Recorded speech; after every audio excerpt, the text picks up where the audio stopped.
Well, hello, friends, and welcome back once again to Uncivil Law. I hope you're having a great day. I am too. Lunch break was needed, and welcome. Thank you for allowing me to go on lunch break. I do appreciate it. In case you're curious, I'm eating the same chicken soup thing I made last time on stream, like from last weekend.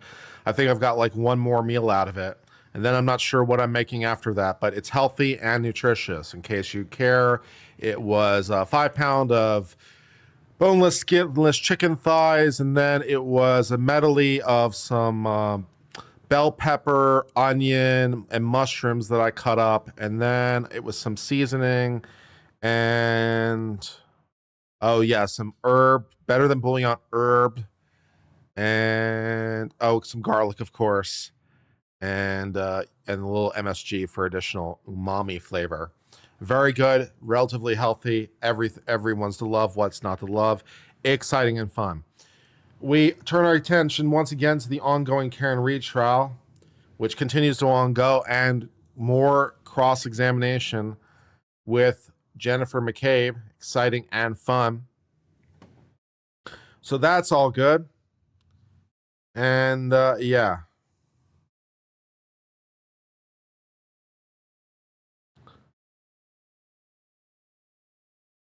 You want to make some caramel corn? Who makes caramel corn?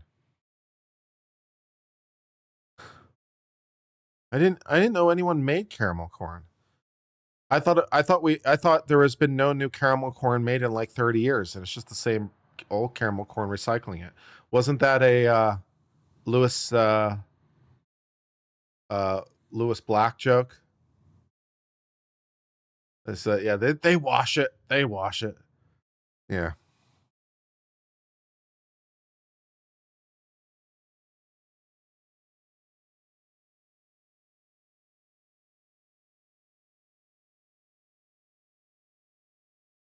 Here's a random question that I never really felt like I got a good answer to. Why don't comics cover other comics? I just find that odd, because musicians cover other musicians all the time, and no one really cares. I mean, there's licensing fees and stuff, but no one really cares. Like, no one is upset. The audience is not upset if and if their favorite artist covers another artist. And of course, there are some bands which are just literal cover bands, and all they do is play that music, and no one seems to care. So I always found that interesting. Why is it like not a big deal to cover another musician, but it somehow is a big deal to cover another comic? Why is that a thing? I don't know. It's just an interesting psychological thing. I don't know if there's an answer to it, but random musings from Uncivil. Why does the thing work the way it does?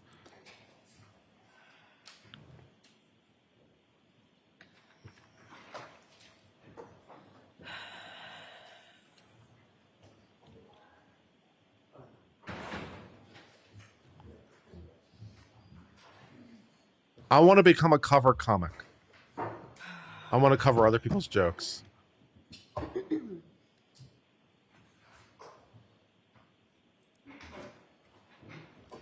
I'm going to start with jokes about cop ordering food at Denny's and go from there.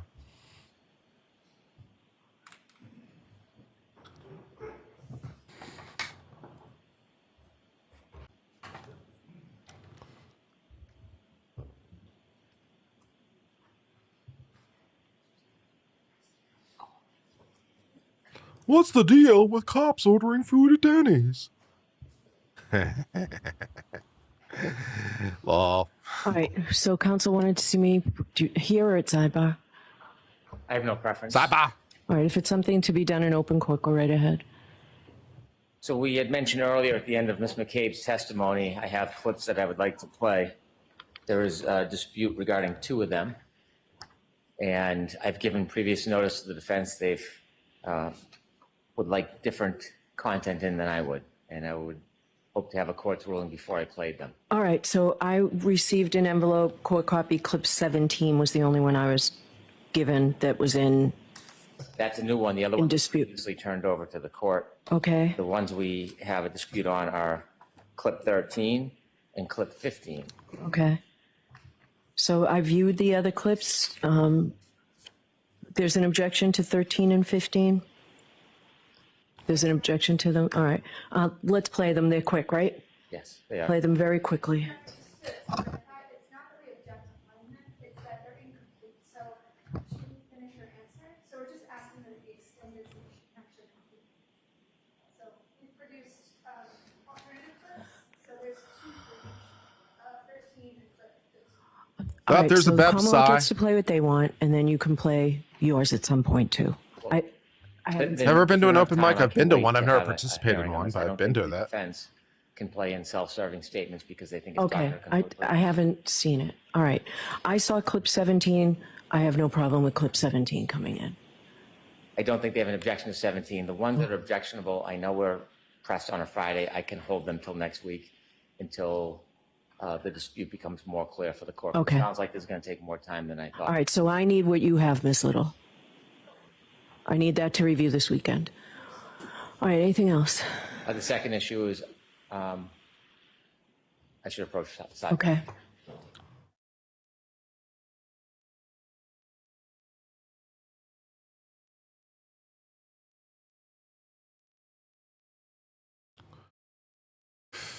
Yeah, so I've been to an open mic, but I never participated in one. I've thought about doing stand-up, but I'd really like to get some training on stand-up and, trying to find someone who can teach stand-up. I tried to go to one stand-up class, but I didn't really find it to be a lot of value. It's just like write material and come back. I was like, I want more direction. And I find it very difficult to believe that you can't teach stand-up comedy. Teaching a sense of humor is a whole different set of problems. But teaching stand-up comedy, it's like, why would that be unique as an art form? That doesn't make sense. It's like any other art form I can take classes for. Whether or not, I can take classes learning how to be a musician. Whether or not I'm a good musician is a whole other set of problems. But it's like, yeah, it's like trying to find people that can teach stand-up. It's like a lot of people say, you can't teach stand-up. Like, that can't possibly be true.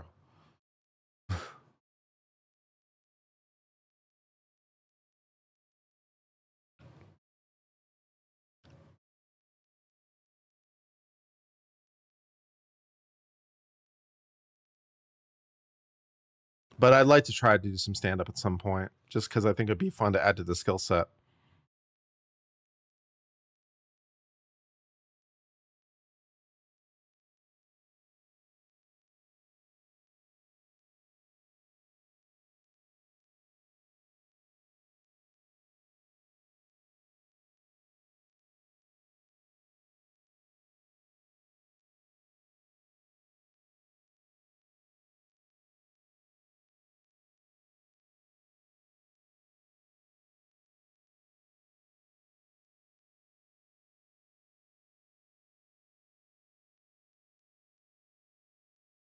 Whose line is it anyway? 24/7. You could play a lawyer. Fair. Well, whose line is it anyway? Is short form improv. So, I mean, I know how to do whose line is it anyway because it's short form improv, and the reason I know how to do it is because I've been taught how to do it, and now I'm learning long form improv. So, yeah.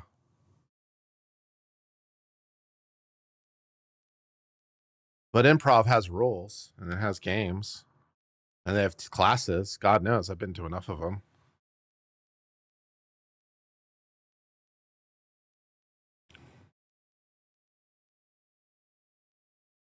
Am I as good as the people on whose line is it anyway? Hell no. But, it's teachable. The audience will train you.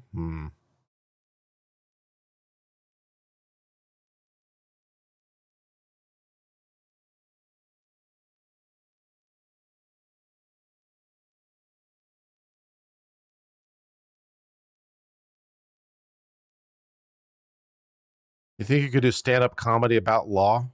There's probably enough humor in there somewhere to make stand-up bits out of it.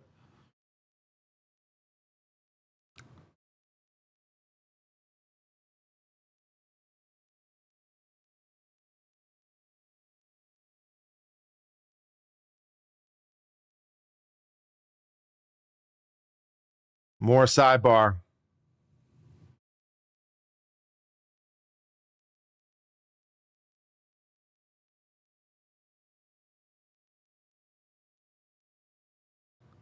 It's not about paying the audience. It's about learning a skill set. Again, like the same way I'd learn from any teacher about anything. I find this entire discussion a little ridiculous, right? It's like saying, okay, if I want to be a musician, the audience will teach me. Well, no. I mean, they'll teach me like if what I'm doing is working, but to learn the skill set, I wouldn't just go, yeah, that would be ridiculous. It's be like, okay, I want to learn how to play guitar. How do you do it? I just get up on stage and start playing. Right? That's ridiculous. You know, no one has a problem with hiring a teacher to teach you how to play guitar.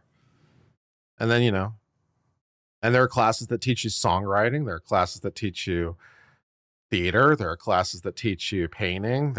So it's like this whole discussion is ridiculous to me.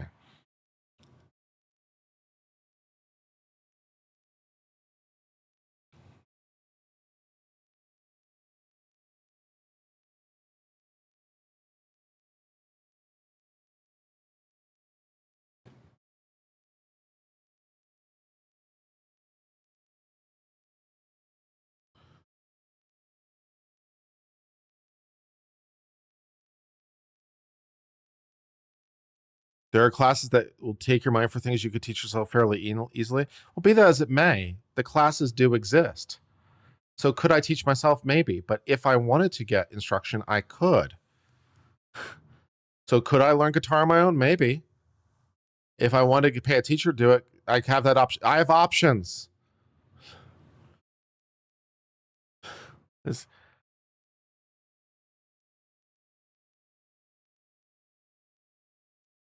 All right, I'll replace the pinned comment. That's fine. Yeah, no problem. Got it.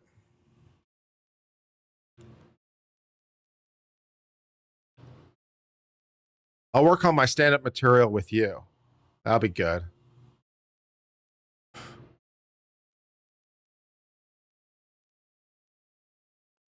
I can tell the story about me building my PC, maybe. Turn that into a stand-up bit. About making watches. That could be a stand-up bit. About the perils of being a streamer. Drama. That could be a stand-up bit.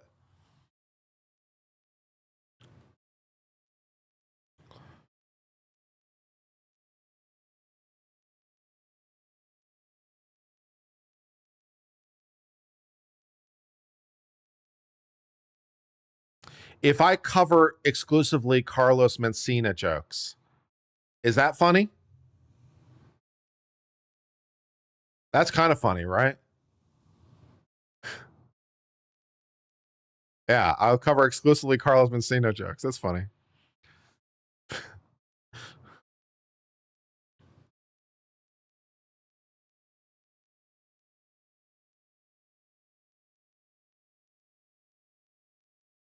Stand-up is great training to be a YouTuber. Well, it's one of the reasons I'm taking improv classes, incidentally, because improv I also thought was pretty good training to be a YouTuber, because it's a very similar skill set. You take what you hear and then you kind of echo back on it, yes, and add to it, so forth and so on. So the improv training I feel like is pretty valuable for a YouTuber too.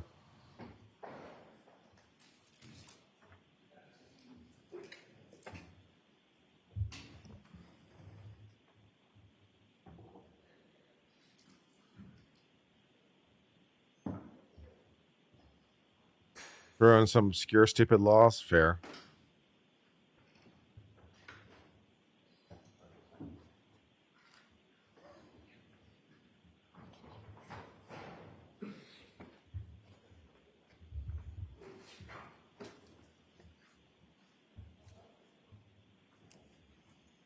Session, please be seated. We bring Ms. McCabe in, please. Jurors, I know I said it was a 45-minute lunch. I apologize. No one intended to waste your time like this, particularly when we don't have much time left. Ms. McCabe, please. Anytime this cross-examination wants to come to an end, by the way, would be just fine by me. That'd be fine. Just saying.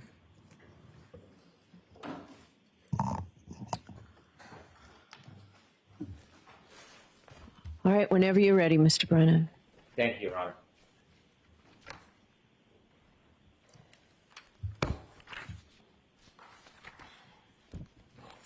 Good afternoon, Mr. McCabe.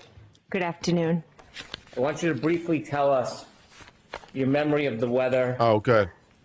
When you, Oh, we switched sides. Apparently that was the end of the defense's cross. Okay, good. Apparently the judge is like, you're done with cross now. Okay, cool. So we're back on redirect. All right. That's progress being made. first arrived at Fairview, when you left at Fairview, and when you returned the next morning a little after 6 a.m. Okay. When I arrived at Fairview on the early hours of the 29th, the snow was falling, just starting to fall, starting to stick to the street and onto the windshields. When I left Fairview, it had, accumulated more where my husband had to wipe the windows. And then the following morning, when we were driving there, it was dark and the snow was like coming at the car. Like it was very hard to see. When you returned the next morning, we've seen video from the dash cam. The elements, the visibility, is that fairly depicted in that dash cam? Yes. Obviously it was lit more because of the lighting and the spotlights, etc. From the moment that you first saw John until you went into your sister's home, is it fair to say a number of different first responders arrived? Yes. When the first responders arrived, did you see a number of different vehicles arrive? I did, yes. Did any of them have their sirens on? Not that I recall. Ambulance, fire truck, police cars, do you remember ever any siren on at all? Not that I recall, no. And your sister and brother-in-law, you described how you went in the house and woke them up. They never came out before you woke them up? No, they didn't. There was a house right next to where you found John before 34. Do you know what address that is? I would assume it's 32. Did you ever see anybody come out of 32 Fairview and come over to John in the scene to help out? No. Across the street, there's a house that's in between 32 and 34 if you cross the street. Yes. Did you ever see anybody come out of that house and offer assistance to help? No. There's a house right across the street from 34 Fairview, isn't there? Yes. And did anybody ever come out of that house and come over to assist? No. When you were trying to help John that moment, have you ever been trained in emergency aid? Probably 25, 30 years ago. Your state of mind. Best describe how you were feeling at that moment as far as your focus and what was going through your mind. I was shocked, confused, nervous, scared, anxious. My friend was lying there on the ground. I had no idea what happened. All I wanted to do was to get help for John, and as fast as I could. You saw on the dash cam you spoke to a number of different people in law enforcement. Yes. In fact, during that day, a number of different people from law enforcement, did they call you? Objection. I'll allow that. Move along to Mr. Lynn. Did a number of people call you from law enforcement that day? On the day of the 29th, Yes. Michael Proctor called me. Okay. Did you speak to law enforcement after that day? Yes. Were you asked to engage in interviews? Yes. Were you asked to testify in front of grand juries? Yes. Were you asked to come to court and testify? Yes. Did you ever once refuse to speak to the police? No. Did you ever once refuse to testify? No. When you were speaking to the police on that dash cam, it's depicted on the dash cam, why were you speaking to the police? Well, each officer that arrived had a set of questions of who it was, what happened, etc. So I was answering all the questions because my main focus was John. Did you ever try to be evasive with the police? No, I told them everything I knew. Did you ever try to avoid speaking to them? Did you ever hold anything back from the police when you spoke to them? I'll allow that, and then let's move on, Mr. Lynn. No, I didn't. When you interviewed with many different law enforcement and people involved in this case, were you ever given an opportunity to review somebody else's report after it was written and provide edits or your input? Objection. I'll allow it. No. When you testified, are you testifying from what somebody wrote? They interpreted what you said months or years ago, or are you testifying from your own memory? I'll allow it. I'm testifying from my own memory. You called 911? Yes, And that morning when you called 911, well, let me ask you, do you wear an Apple Watch? I do have one, yes. When you were speaking to 911 that morning and during that event, how did you feel? Extremely nervous, anxious, scared, uncertain, Do you think panicked. Do you think your heartbeat was up? Yes, At 2:27 the night before, or around that time when you were looking up Hockomock before you went to bed, were you of the same state of mind of fear and panic, or were you in a very different state of mind? Objection. Strike the fear and panic part. You can answer that, though. You're the same mind or different? different. What was your state of mind at that time? I was relaxed, just playing on my phone, looking up things before I went to bed. Do you think your heartbeat was as elevated that evening as it was the next morning? Sustained. When you made a search for how long to die in the cold or how long to die in cold, is that something that you thought of for yourself? Objection. I'll allow it. No, Why did you do it? Miss Reed asked me to Google it. And when was that? That was in the morning after we found him. And had you ever attempted either of those searches before Miss Reed asked you to do that? No, I didn't.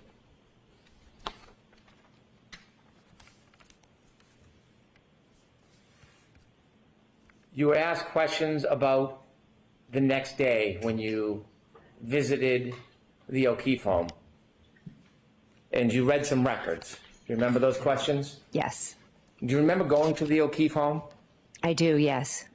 You went with who? With Carrie and our 2 daughters. Do you remember how many hours you spent with the O'Keefe family? I don't remember the hour, how many hours, say a few. Was it over 3 or 4? Could have been, I'm not sure. What is the reason that you spend so much time at the O'Keefe home the next day? We went over to offer support, love, comfort, to be with them. You weren't avoiding them, were you? No, Sustained. After you left the O'Keefe home and reading the records, I don't know if this is your memory, it was suggested it was 5:12. Do you remember going to Fairview? I remember driving by Fairview on the way to Mike Lank's. When you went to Fairview, you were asked questions about when you stopped by, whether that meant you went in or were outside. Do you remember whether you went in or were outside? We never went in. Have you seen your phone records that there are no calls to your sister when you went by Fairview at that time? Objection. I'll allow it. I haven't, no. And when you went by, you were asked about that. In fact, you had been asked about that before. Yes, And Attorney Jackson showed you part of that statement. yes, Did you, when you were saying that's part of the statement, did you read the whole statement to yourself? I did. And to put that in completeness, had you, under oath, talked about the fact that you went by that day? I'm confused by your question. May I approach? Yes.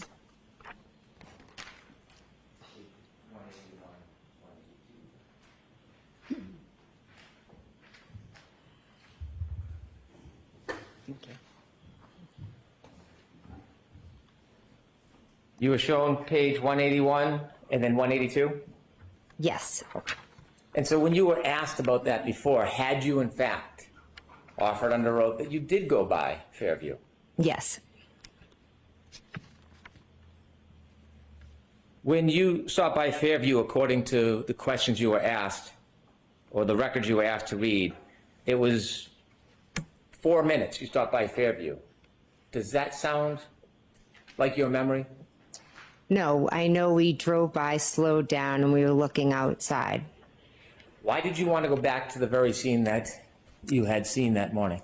I think Carrie and I just, I'm not really sure. I think we just drove down and All right, so your answer is not really sure. okay. Next question. And then according to the records that were read to you, you went to Detective Lang's house Yes. and you were at that address for about 40 minutes, 50 minutes? Yes. You were read or shown certain text messages between you and some of your family. Yes. Was that a complete listing of the text messages in order that were on your phone? I had a lot of text messages with them on my phone. Yes. Were some missing from what you were shown? I'm not sure. Okay. You were asked about your state of mind. I'm going to ask you about some of those text messages in a minute. You were asked about calls and text messages to John O'Keefe. Yes. Have you ever inadvertently called anybody before on your iPhone? I'll allow it. Yes, many times. And you were asked whether or not you remembered or knew that those calls were made to Mr. O'Keefe? Yes.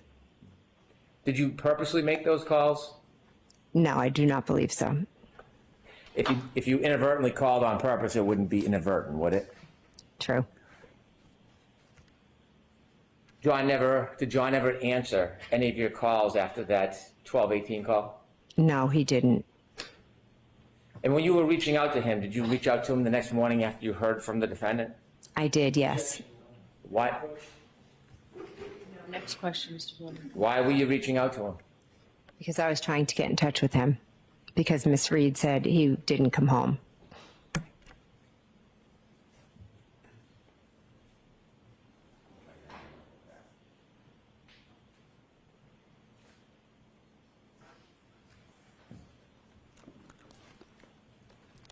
You were asked about your state of mind over the next couple days.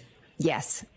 And I'd like to ask you about some of the text messages reflecting your full state of mind over the next couple days. This has to be really brief.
Yep, sorry, I'm on mute. My bad. Fault. Yep, sorry.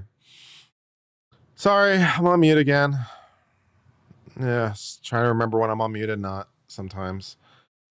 Yeah, that's how it goes.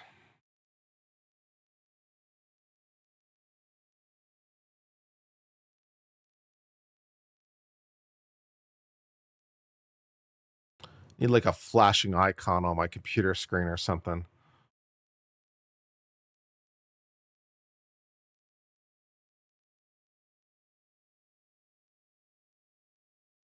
Thank you, unliked law student. Yeah, I need an on-air light. I tell you what, yeah, not the worst idea, man.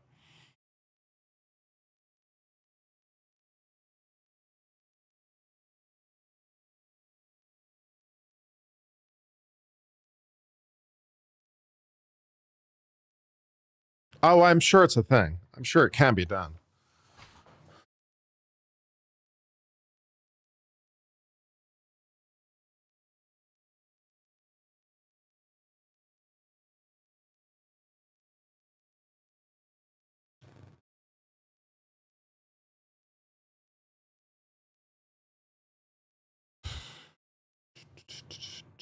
I need a nap.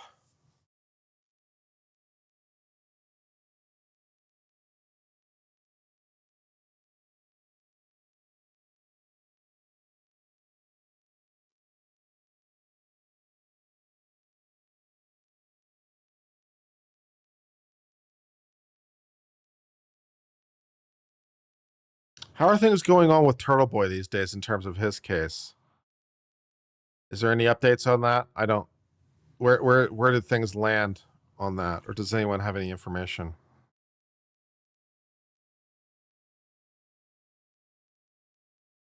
How's today gone for defense? Fair, good. What's going on in court? Who knows? Judge will decide on the motion in 5 weeks. That's a long time. 5 weeks.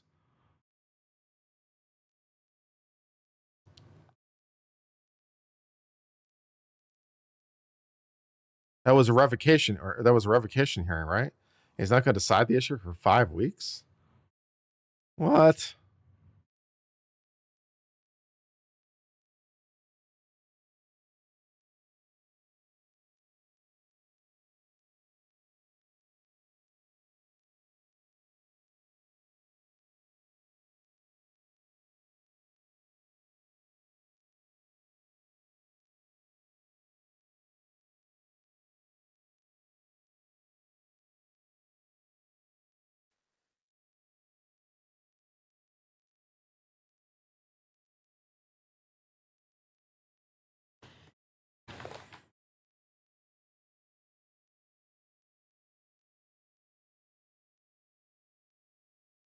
His streaming may get him into trouble.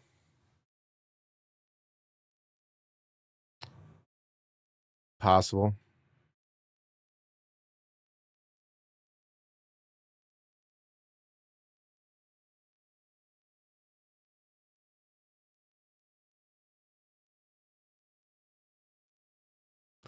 He definitely has a strong personality.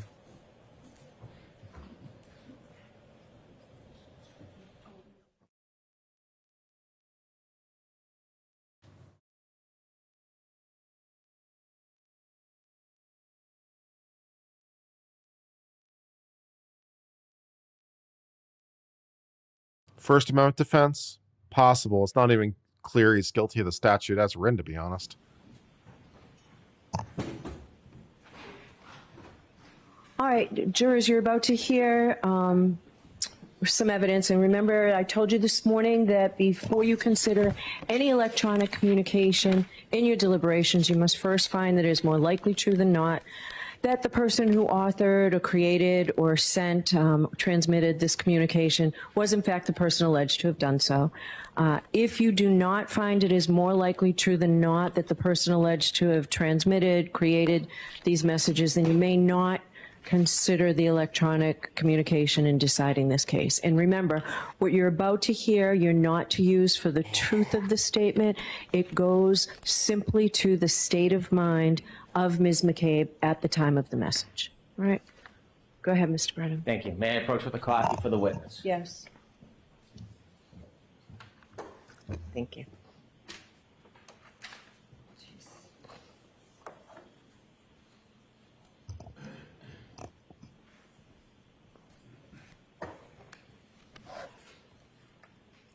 When law enforcement asks for your phone, was there any requirement you give that to them? Objection. Sustained.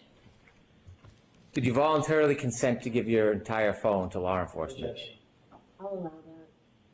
Yes, I did. I handed you a document that reflects your text messages from that morning and the next day. You were asked about some of them on the screen. Do you remember that? Yes. Okay, and you were asked how that affected your state of mind and the decisions that you were making, correct? Yes. I want to read along, and I'll indicate if you look at the number on the left, and then I'll read it, and you can let me know if I read it accurately. Okay.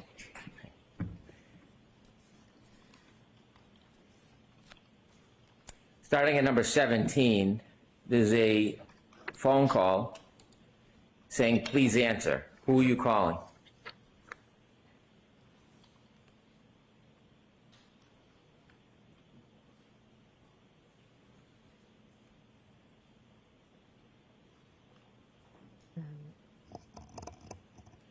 I'm sorry, where does it May I say? approach? Yes. Oh, that's the number right This there. would be the number. This would be the calling. This would Okay. be Okay, so it's John O'Keefe. Okay. Thanks. Sorry.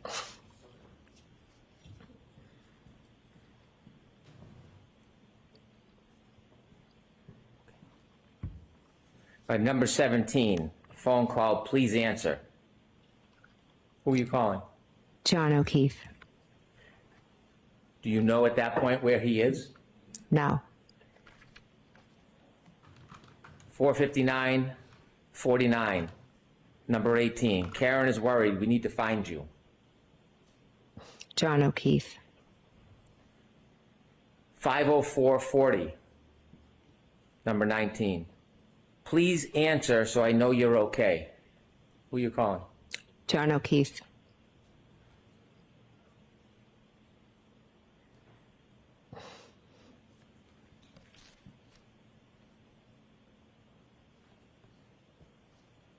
Number 26, 515-41, 129. Okay, I'm trying to call people. I will be in touch soon. Do you know who you're calling? I don't recognize the number. Okay. What are you thinking at this point? I'm trying to find people. I'm trying to call people so that I can try to find John.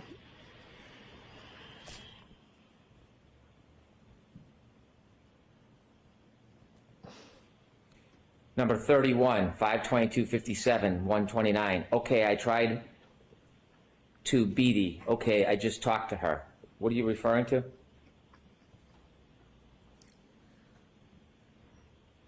I don't know whose number this is. Okay. At this point in the morning, you're making these phone calls. Do you know where John is? No, I have no idea where he is.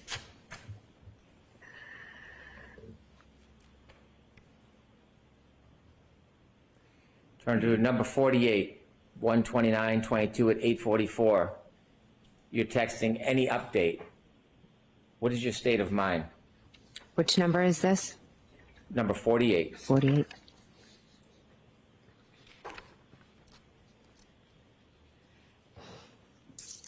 I believe that may be to Kerry Roberts, and I'm trying to get an update from the hospital. You were asked about your relationship with Kerry Roberts. At that time, before that night, how many times had you met her? Once. And you said in the moment, did that relationship change? Yes, instantly. Was it for collusion? No. Let me ask you, number 160, this is 129 at 2 in that afternoon. You have 160? Sorry. It's okay.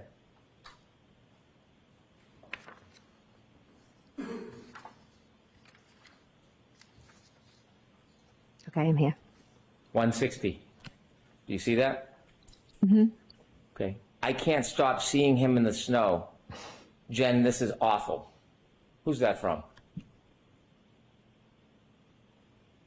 Kerry. Is your state of mind collusion? No. I'll allow it. Don't ask it again, please, Mr. Brennan. 168.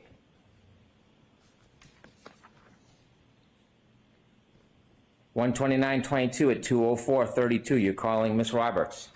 Every time I close my eyes, it's all I see. I feel like I'm going to vomit. I just can't even. I know how close you two were. Can't imagine how hard the situation is for you.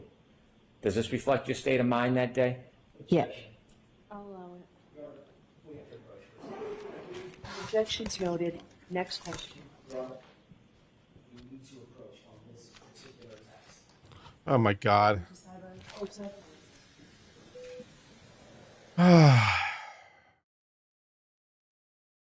The tediousness is real, man. The tedious is real. How long is this trial supposed to be? Again, was it 6 to 8 weeks? Help me. Help me, man.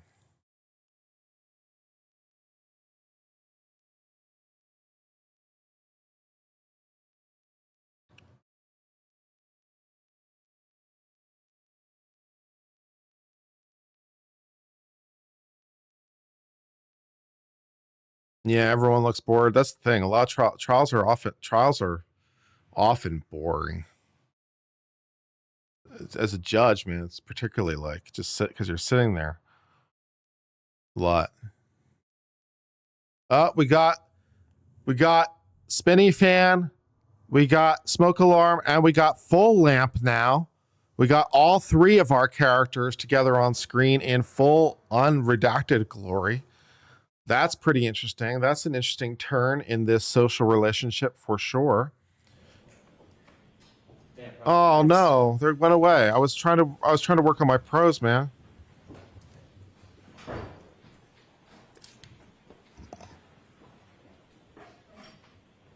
This number's, I won't read it. This number on top, whose number is that? That is 9.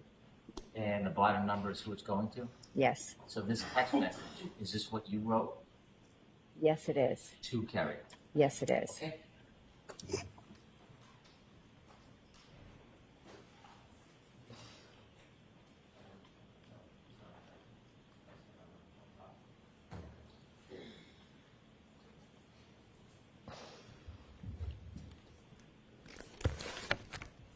I won't read that last text message again. However, it is correct that text message was from you to Ms. Roberts, number 168. Yes, it was.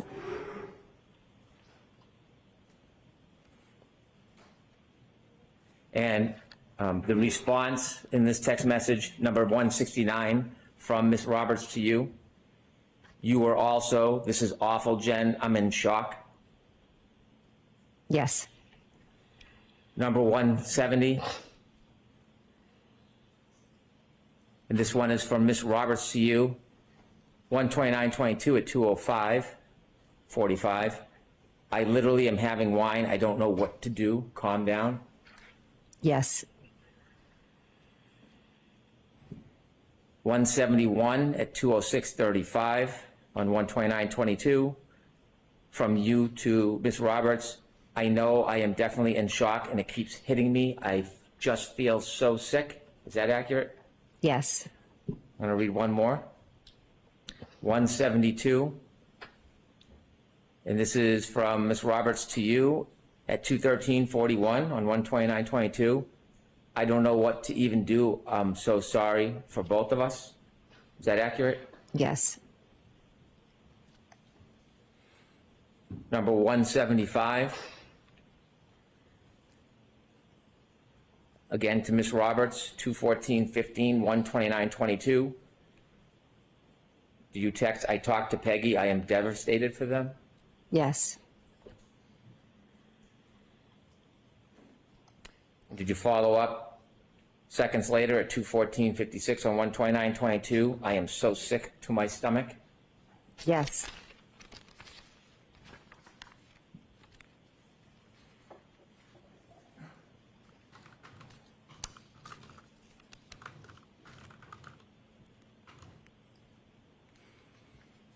That day, did you have to speak to your children about what happened? I did, yes. Was that part of your state of mind that day? Yes. I'll allow that. Number 208 or 207. You receive a text from this number. I don't want to say it out loud, but if you could read it, 207, do you know who that's from? I don't.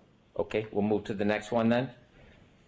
208, 12922, 34206. I've never felt so sick. Is that accurate? Yes.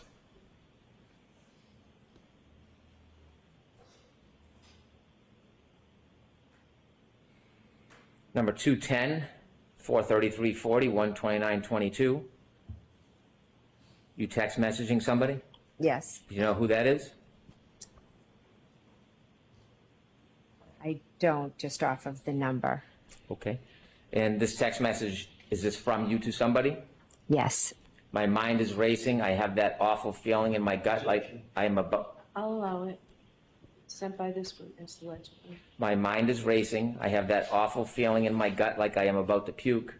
Besides seeing the awful image, trying to wrap my head around what happened to him. Is that accurate? Yes.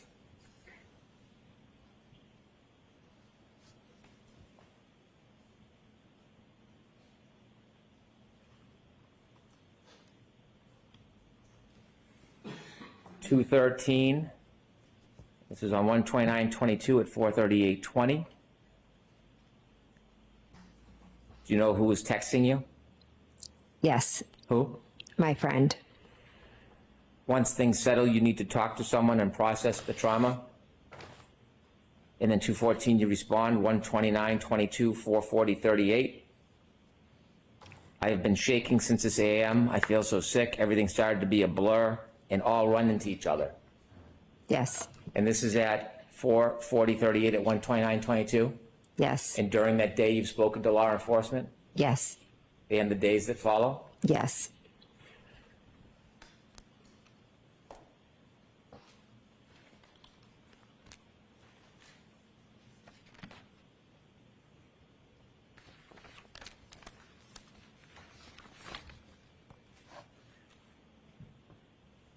I'm going to move to 1/29/22, 7:52. If you look at number 289, please.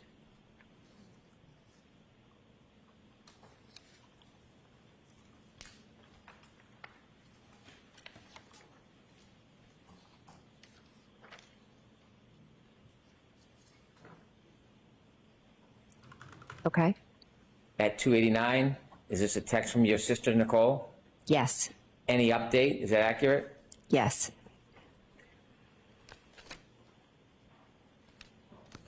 And you were shown this text at 292,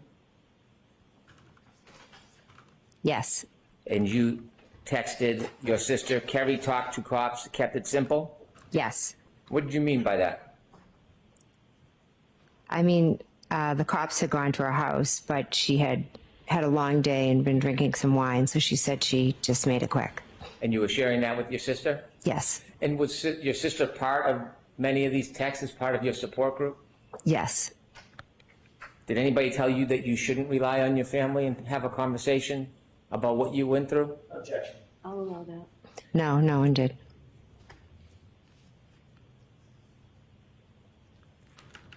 And during that text time, the one I just read to you was at 7:54:38.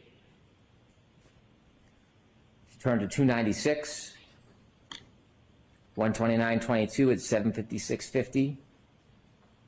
Did your sister text you, okay, try get some sleep, talk tomorrow? Yes, And did you text back at 7:57? Yes, but don't feel pressure? yes, And the next one, 298 at 7:57:07, was your sister asking you for any updates? yes, And at 7:57:13, did she text you, I love you, don't beat yourself up, you did the best you could? yes,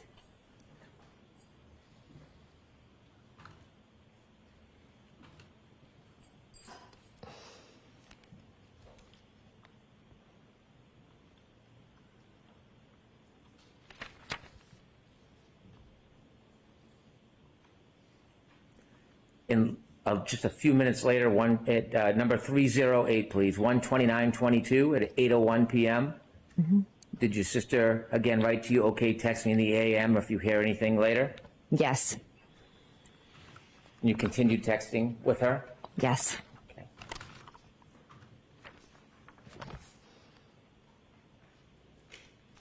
You were asked about timeline? yes. If you turn to number 761, please.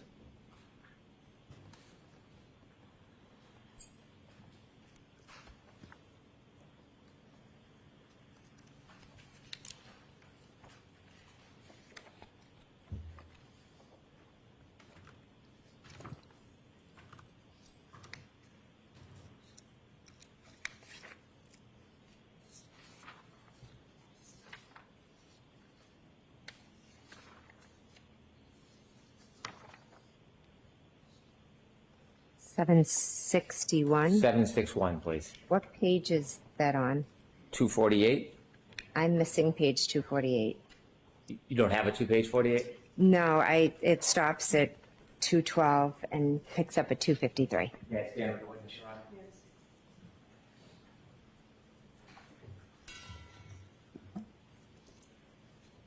Can you remind us who asked you to put together a timeline? Peggy. Peggy? Okay. Yes, 2 days later, January 31st, 2022, and this is at 10:26:29 a.m. Are you texting Ms. Roberts? I am. I have spent the AM trying to process that he is really gone and try to piece together all the events. Is that part of the process of the timeline? Yes.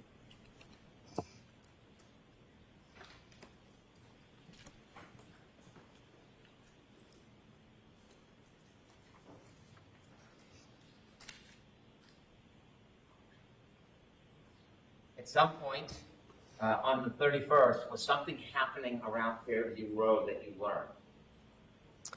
I believe there was police presence. Was there any presence from the media, the press? Oh, yes, there was. Okay, so Brennan is now doing for the record questioning, standing right next to the witness. That rubs me the wrong way. That rubs me the wrong way. Will defense object? There was. Was that causing any concern? I believe I talked to Peggy, and she was, Sister. So on January 31st, 2022, we're at number 864. You're receiving information. Do you know who this number is? It's calling you? that's my sister, Which one? Nicole. And she's texting you, news people came by and knocked on the door again. They're all leaving now, Peggy and them left about 15 minutes ago. Yes, And then at 1 o'clock, 18 seconds on 1:32:22, you text back, did you answer the door? correct. Was this part of your state of mind on the 31st, what was going on around the house? Yes. Just a few more.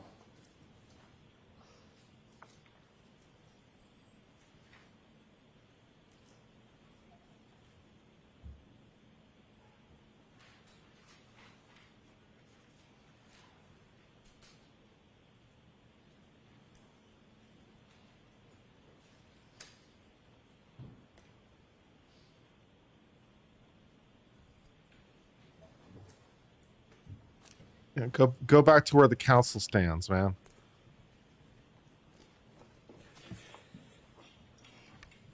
In trying to recount for people who asked you that morning and over the next couple days,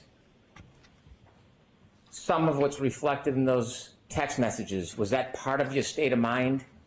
Yes. Was it in any way affecting the way you were remembering and thinking about what had happened? Objection. I'll allow it. Yes. That's pretty leading. Your Honor, subject to redactions, I would seek to introduce all of Ms. McCabe's text messages. So we'll deal with that later. Is there an objection? There is. We'll deal with that later.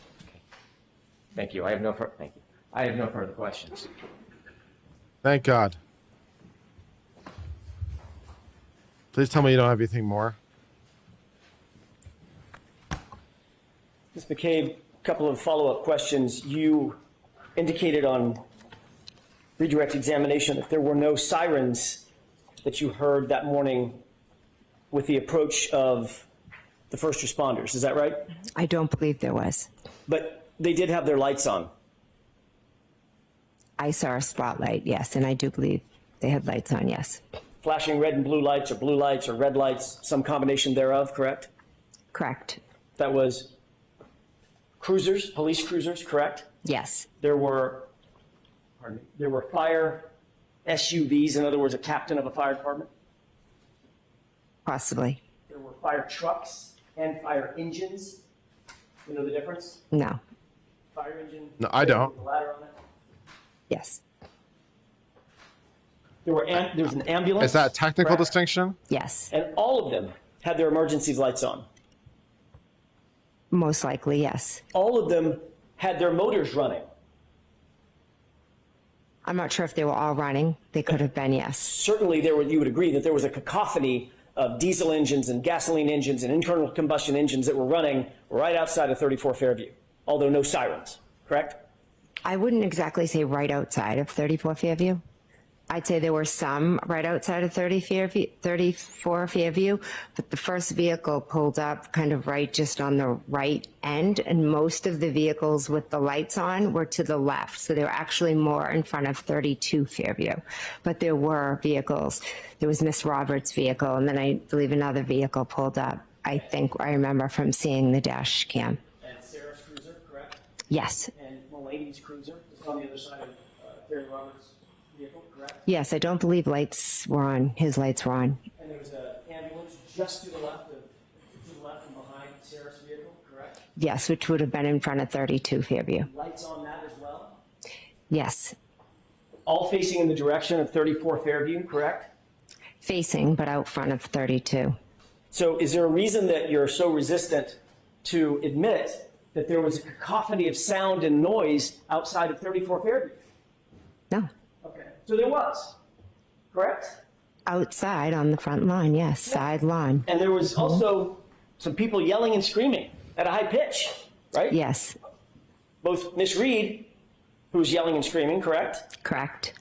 And Miss Roberts, who at least at some point told her to shut the fuck up, correct? Correct.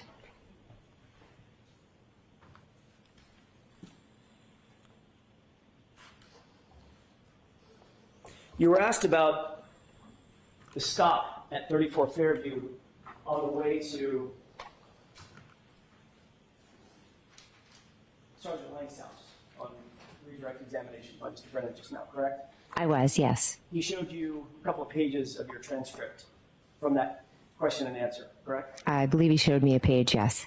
And you noted that this was a question and answer from a hearing last year in this courtroom?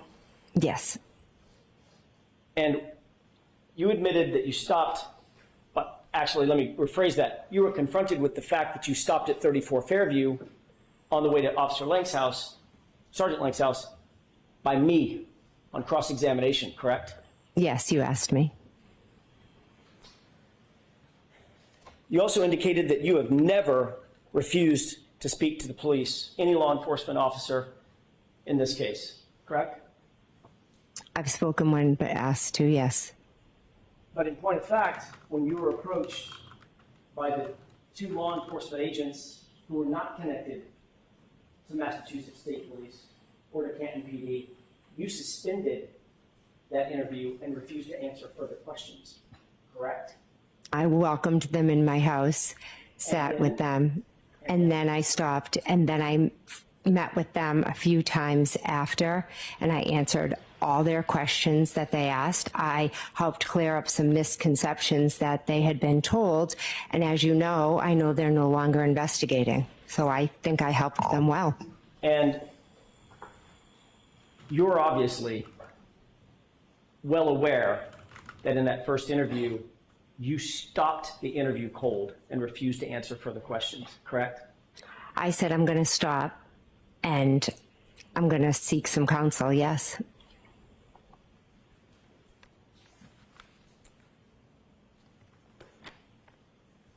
The text messages. You just read a series of text messages that Mr. Brennan actually read for you and you agreed with, correct? Correct. Were any of the text messages that you just read in the group chat that I showed you in cross-examination? I don't believe so. I don't believe so. And that group chat included you, Brian Albert, Nicole Albert, and Matt McCabe, correct? Correct. And that was a private chat among the four of you. Is that right? That's just a chat with them, yes. You read some text messages to and from Carrie Roberts, correct? Yes. You had just met Carrie Roberts. Isn't that right? Yes. She's not a McCabe. Is that right? Correct. She's not an Albert, correct? Correct. You even read some text messages with your minor children, correct? Just now? Yeah. I don't believe any with my children. Mr. Brennan asked you about a couple of text messages, or at least one text message, with your children. Didn't he? No, he didn't. Objection. She can answer that question. Is that what happened? Did I misunderstand? No, I honestly didn't read anything from my children. I think one, I said a friend, another time I didn't know who it was, but I do know my children's phone numbers, and no, it was Okay. none of my kids. Obviously, the kids are not on that group chat, that private group chat that we went over, correct? Oh, yes, correct, they're not. Let's talk about those unidentified numbers. You said this is a number I don't recognize, and Mr. Brennan read to you a text to that person, correct? Yes, Whoever that is, that person's not a McCabe, correct? they're not, correct. And that person's not an Albert. They could be, again, it could have been Christelle, but Julie, I don't, one of the numbers I didn't recognize, because I have everybody in my phone with the name, so I don't recognize every number. And that person certainly was not in that group chat with you, Brian Albert, Nicole Albert, and Matt McCabe, correct? Correct. And then there was a friend. You said this is a friend, and I don't need you to identify the friend. But whoever this unidentified friend is, that friend is not a McCabe and is not an Albert, correct? Correct. And that friend was also not in that group chat that we went over in cross-examination. Is that right? Correct. These are all people outside of that group, among whom you engaged in the chat that we saw, correct? Correct. And that includes Carrie Roberts. She was not included in that group chat where you talked about the case and talked about what she was and wasn't doing with law enforcement, right? Correct. It was just my sister, my brother-in-law, and husband. Now, just a moment, Your Honor. Okay.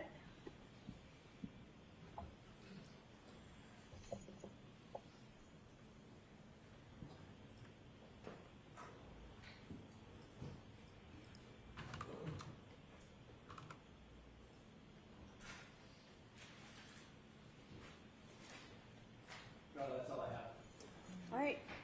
Oh, thank Okay, God. you are all set. Thank you very much. Yay! It's over. Woo. Yay!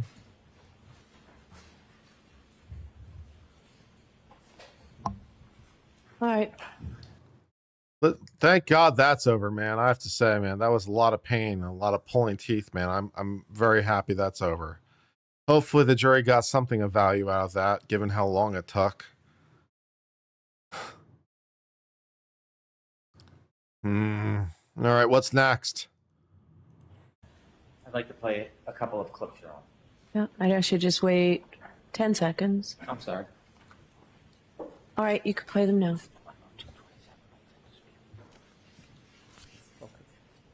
May I proceed? Yes. I'd like to play clip 12, please.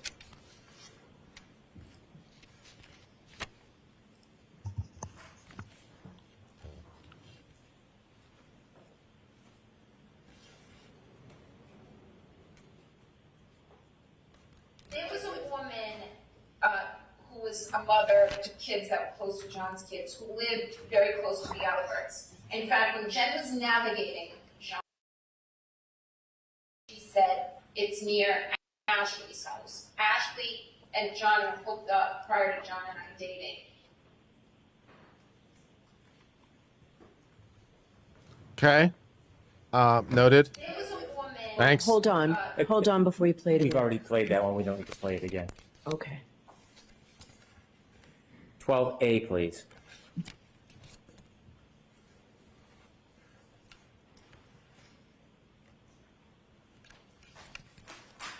Two things. Either he's hurt himself and is incapacitated.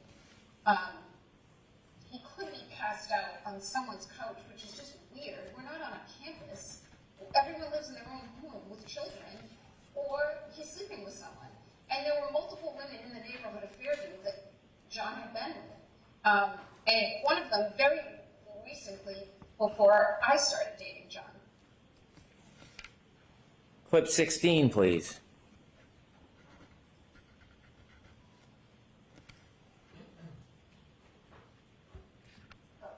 We'll backtrack later. Let's start at 34 Fairview. So, who are you with? I'm with Jen McCabe and Carrie Roberts, and Carrie Roberts is Ford Explorer. And I'm in the back, leaning over the front two seats, Carrie's driving and Jen's in the passenger seat. And I describe this to everyone, so you've probably heard this before, but John looked like a buffalo on the prairie. It was just a lawn and a heat that it wasn't a bush or a hydrant or a dog. It was a weird shaped lump at that time in those elements. And I was looking to find him on the side of the road. I was expecting I'd find him. And the fear of what I was going to see is the worst feeling I've ever experienced. The anticipation of what is awaiting me was as extreme a feeling. I wouldn't say it was as extreme a feeling as the grief of realizing what happened to him. And finally, clip 17, Thank you. please.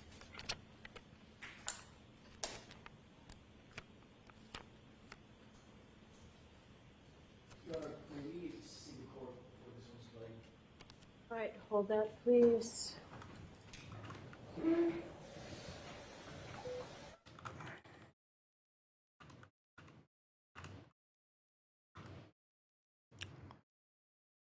What's the reason for the clip? Who knows? Oh, we're doing sidebar. Sidebar.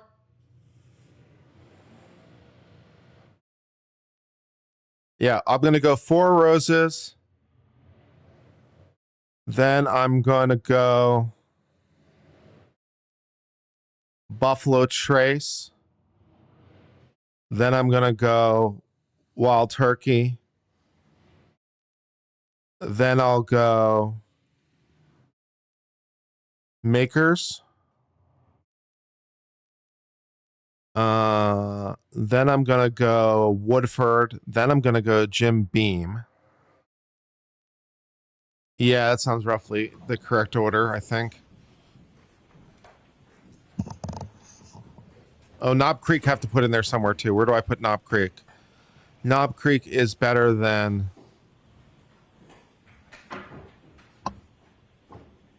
Makers. Is it better than Buffalo Trace? I do like Knob Creek, I'm not gonna lie. So I'll put it higher than Buffalo Trace. Yeah.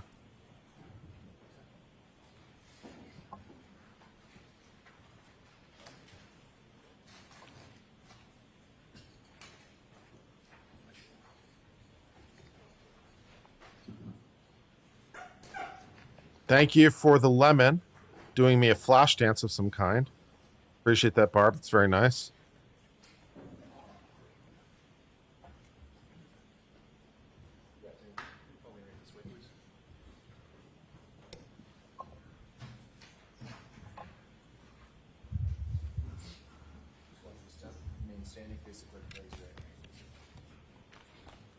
Who are you? The testimony you shall give to the court and the jury in the matter now pending shall be the truth, the whole truth, and nothing but the truth, so help you God. Yes, I do.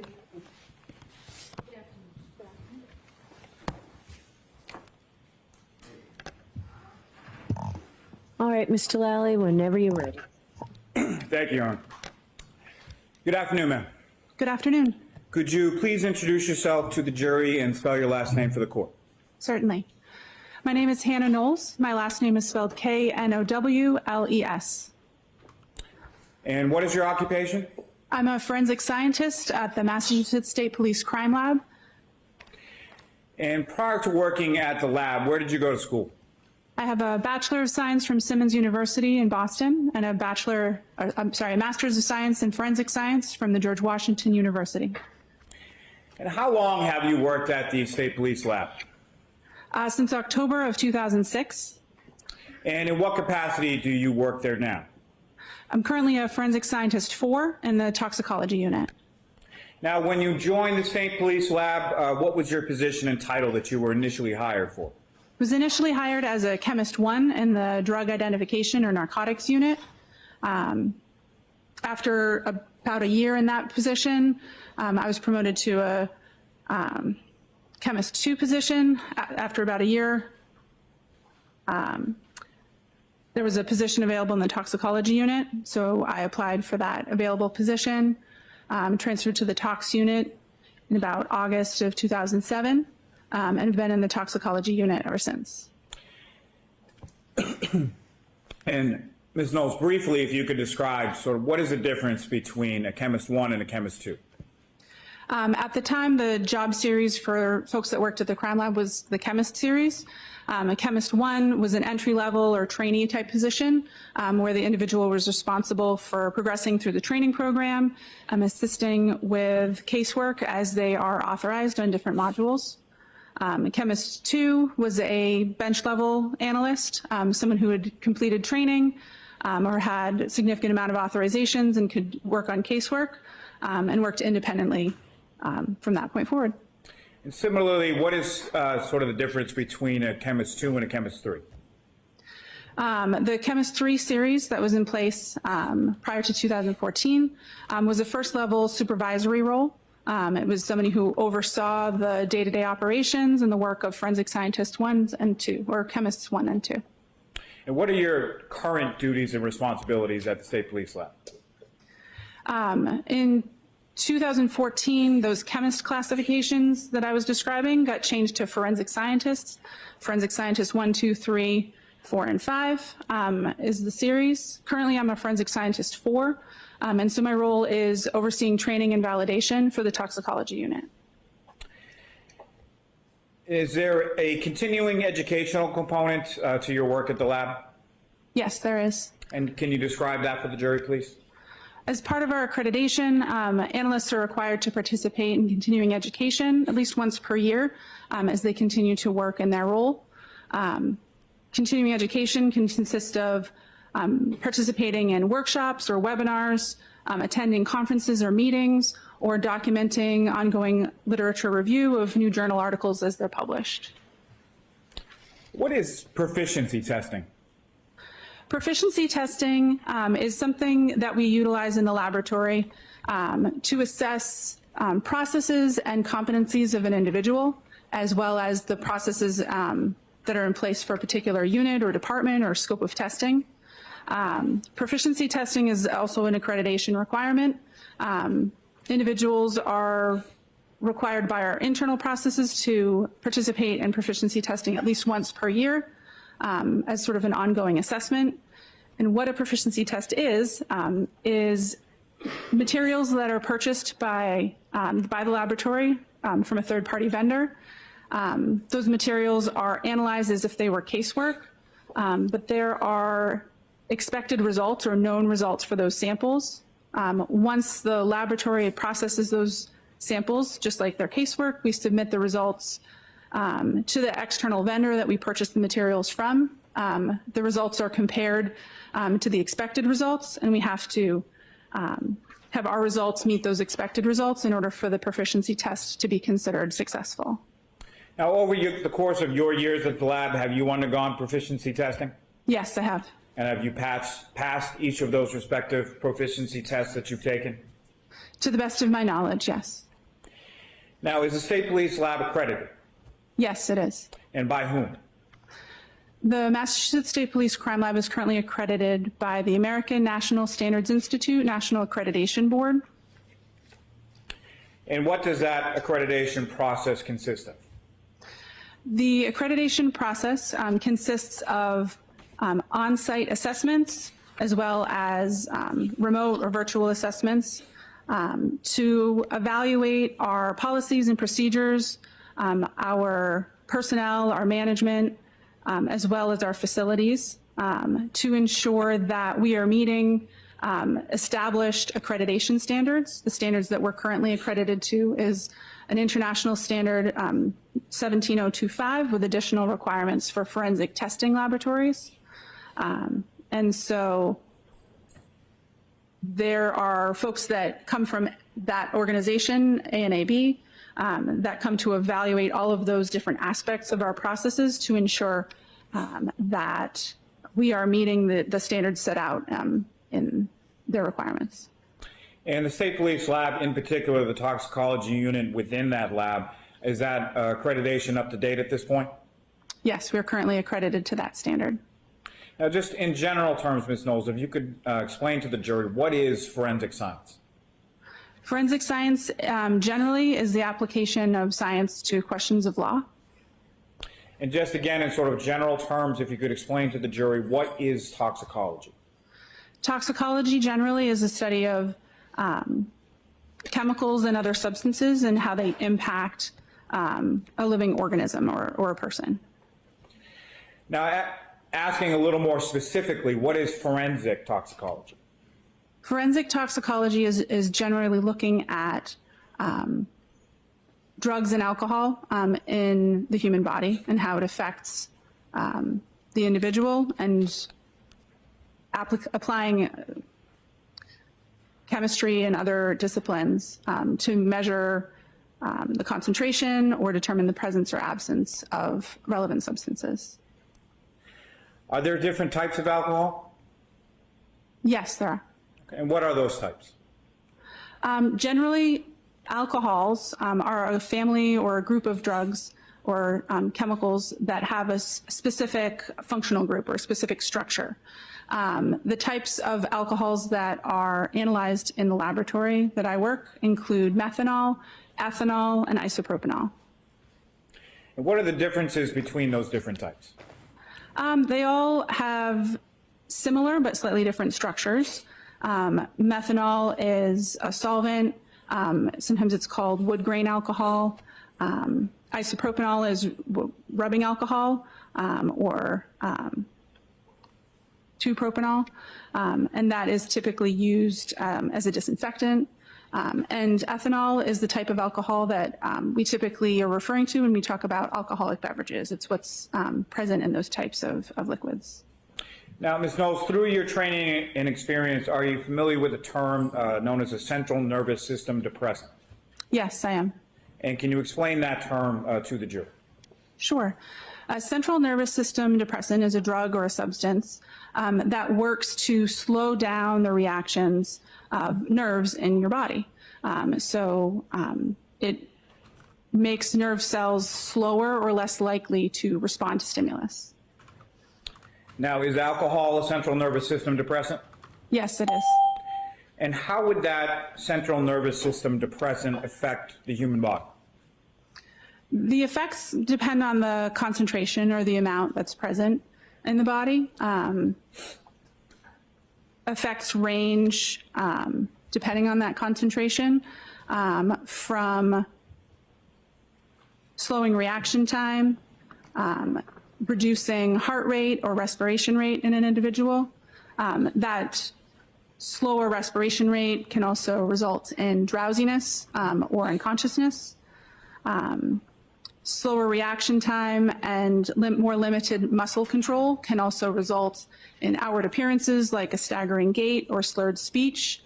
It can impair balance and motor coordination. Because nerves are responding more slowly, alcohol can also, or ethanol specifically, can impact your brain's ability to form new memories. It can impact your body's ability to perceive and apply critical thinking. Again, all of those effects that I just described, they can be present depending on the concentration and the individual and how they're responding to that particular concentration of ethanol at any particular time. Now, how was work assigned within the state police lab, specifically within the toxicology unit? Generally, supervisors will come up with a monthly schedule or rotation where the different types of work in the unit are divided amongst authorized analysts. And then casework is assigned according to that rotation. If an individual has previously been assigned work for that case or has previously issued a report for that case, then sometimes we go off rotation and assign a case according to that previous involvement or previous report that was issued for the case. Now, at some point, were you assigned to perform some work on a lab case number 22-06576 pertaining to this defendant, Karen Reed? Yes, I was. And what is it that you were asked to do? I was asked to prepare a serum conversion report and a retrograde extrapolation report relative to this case. Now, how many serum conversions have you conducted during your years at the lab? I've prepared over 100 serum conversion reports since I was authorized in 2008. And how many retrograde analyses have you conducted during your years at the lab? I would say approximately 15. Now, starting with a serum conversion, can you please explain to the jury what a serum conversion is and how it is that it's conducted? Certainly. A serum conversion is a service that the laboratory offers when a serum ethanol concentration has been determined, and it would be helpful or relevant for us to approximate what a corresponding whole blood alcohol concentration would be. When we're talking about blood alcohol concentrations or blood ethanol concentrations and serum ethanol concentrations are always higher than a blood alcohol concentration. If you had a blood and a serum sample that were collected from the same person at the same time, you would always expect the serum alcohol to be between 13 and 19% higher than the whole blood. So for that reason, that difference between the two, this service that we offer can assist to approximate what a corresponding whole blood ethanol concentration would be based on testing on a serum ethanol concentration. I mean, not to put too fine a point on it, but I could do that because you just told me the conversion factor, right? I mean, just tell me the number, and then you told me it's 13, 19% higher, so I can do that. It's basic algebra. It's not that hard. Lol.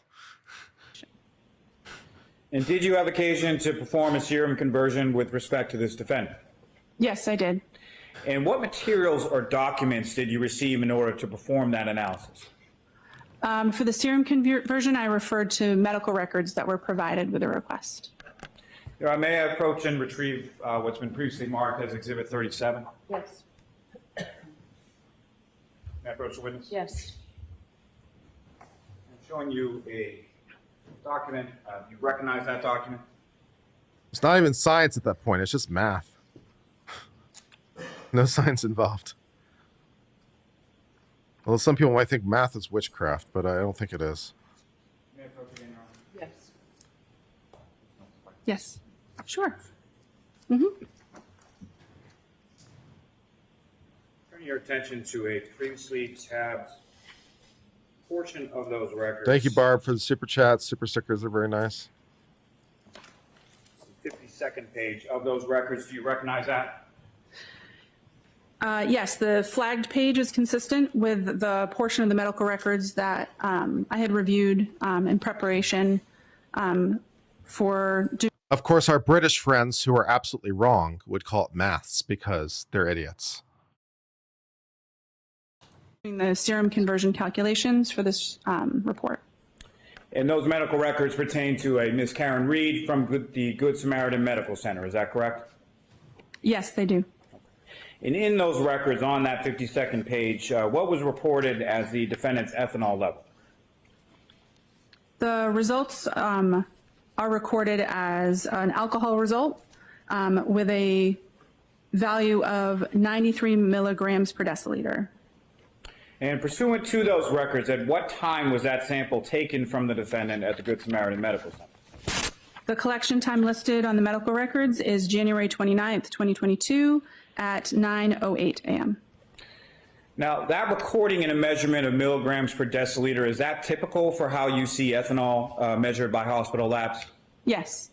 And did you conduct the serum conversion for this defendant's reading consistently with how you do in every case that's assigned to you? Did you conduct? Yes.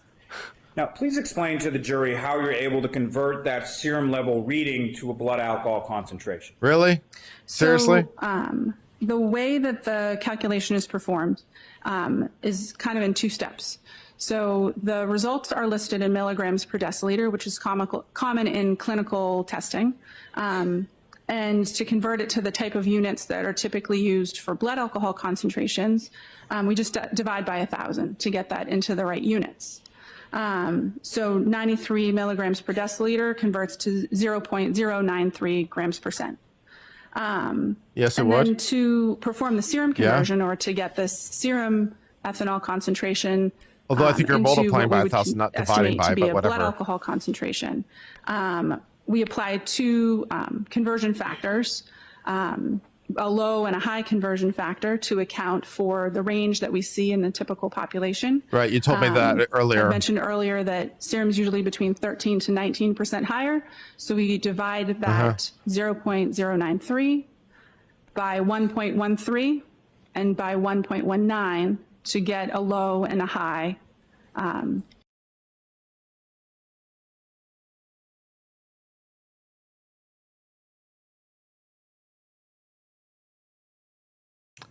One of those two statements is wrong.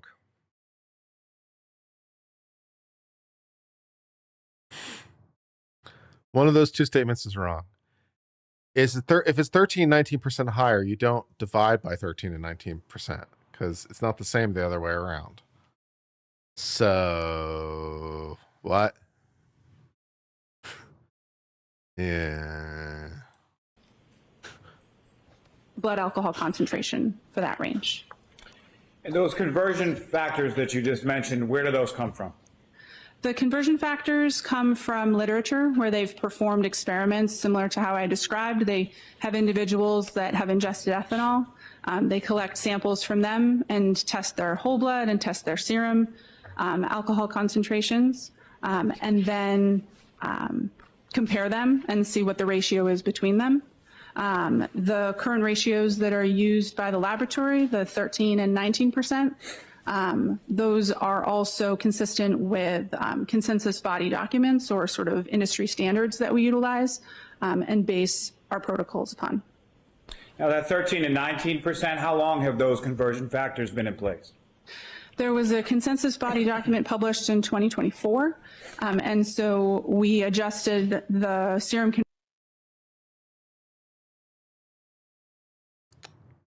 Interesting. We didn't figure this out until 2024. What was it before? Are we just now figuring this out? Is this brand new science that we're just figuring out? You know, if we just figured it out in 2024, I'm not sure that it meets the Daubert-Frye standard for scientific reliability. It's too new. It's too new. It's newfangled science. It's only a year old. It's not even that yet. Yeah, I'm not sure it meets Daubert-Frye yet. It's too new. Conversion factors that had previously been in use to those new published or those new recommendations in September of 2024. What? Now, does the change in conversion factors recently adopted by your lab, does that benefit the patient or the person for whom you're converting the ethanol to blood alcohol concentration? Objection. I'll allow it. Does it? Yeah, the previous factors we used between 12 and 18%. And so when you perform that conversion, it typically ends up with a equivalent or lower blood alcohol concentration. And so it could be interpreted as being favorable to a defendant. Now, why are they presented in a range?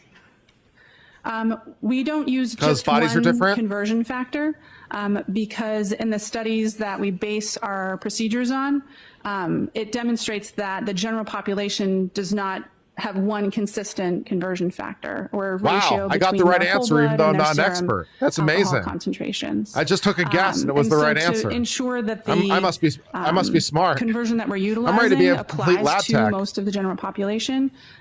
We use sort of the extremes of what we see in that literature, like a high and a low, to make sure that our approximation falls. What is the probability that 13 to 19 is actually a 95% confidence interval? She hasn't said it, but I'm guessing it is. Is 13 to 19% the 95% confidence interval? Probably. The the true value would fall somewhere in between that low and that high value. And what did you calculate as a low and a high range for this defendant's blood alcohol concentration from that alcohol reading from the Good Samaritan Medical Center?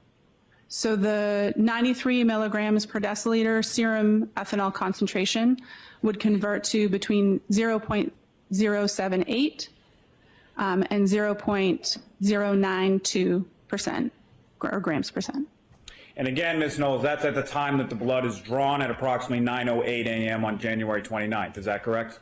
Yes. Now, turning your attention to retrograde extrapolation, can you explain to the jury what a retrograde extrapolation is? Sure. Retrograde extrapolation is another service that the laboratory offers where it's a calculation that we can perform when we have a alcohol concentration that was measured at a particular time, and it would be helpful or relevant to know what that person's blood alcohol concentration was at some point prior to that sample. You mean retro, like in the past? Wow. Nice. I'm ready to be a lab tech. Having been collected.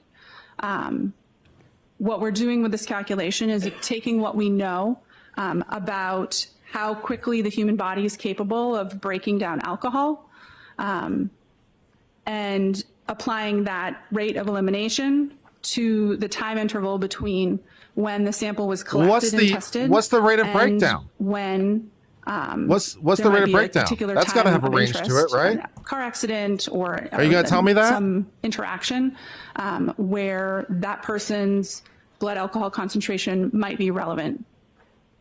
And how is that done? Similar to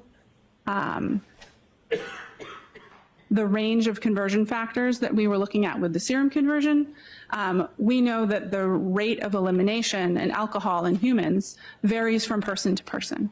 And so based on studies where they're looking at rates of elimination in large groups of people, we know that alcohol can break down at a rate of between 0.010 and 0.025% per hour.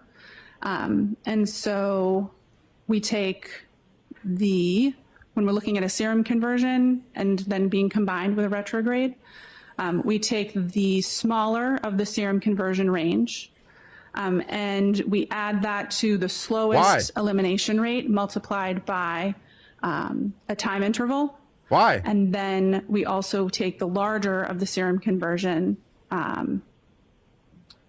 values, and then we add that to the fastest elimination rate multiplied by the time interval. We use a smaller time interval for that. Also, I want to know where these rates are coming from. Also, with respect to the earlier number 2, is that for the entire population? Is that for men or is it for women? How robust is it? What is the confidence level intervals of that? I have follow-up questions. Also, is that a 95% confidence interval again? Probably. But you're not going to tell me that, are you? You're not going to tell me what the confidence interval is, are you? Yeah. That sort of minimum calculation to account for the fact that we don't want to overshoot that estimate of blood alcohol concentration. If there was some unabsorbed alcohol, we don't necessarily always know when we perform these calculations, the drinking history or like when the person had stopped drinking that day. And so we usually subtract 2 hours from the time interval when we're doing that minimum calculation to have a more conservative estimate. So we're applying. Well, we're just making up shit now? Where are we getting 2 hours from? Are we just making up numbers? Does that come from somewhere? I have questions. Applying the time interval, the rates of elimination, and looking at what we have for blood alcohol concentrations, all to be considered when we're performing the calculation. Now, what categories of information do you need in order to perform a retrograde analysis? We need to know what the blood alcohol concentration was at the time that the sample was collected. We need to know the time the sample was collected, and we need to know the incident time or the time of interest that we're sort of calculating back to. There's a couple of requirements to be able to perform this calculation that we have to ensure.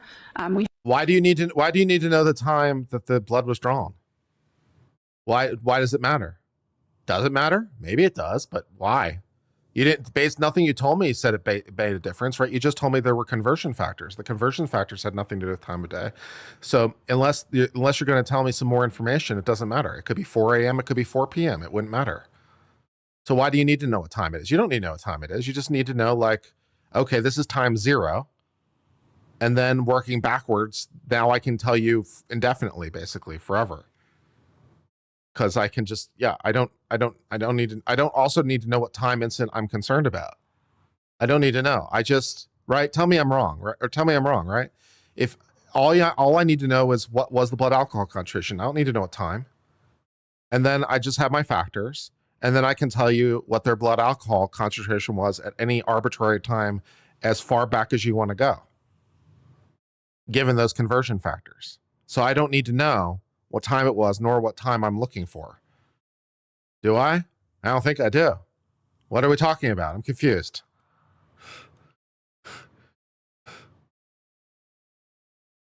I weighed 200 gifted memberships between this morning and this afternoon. Well, we had 61 members now. This morning, probably we're at 200 or pretty close to it. I couldn't tell you for sure, but probably pretty close. Yes.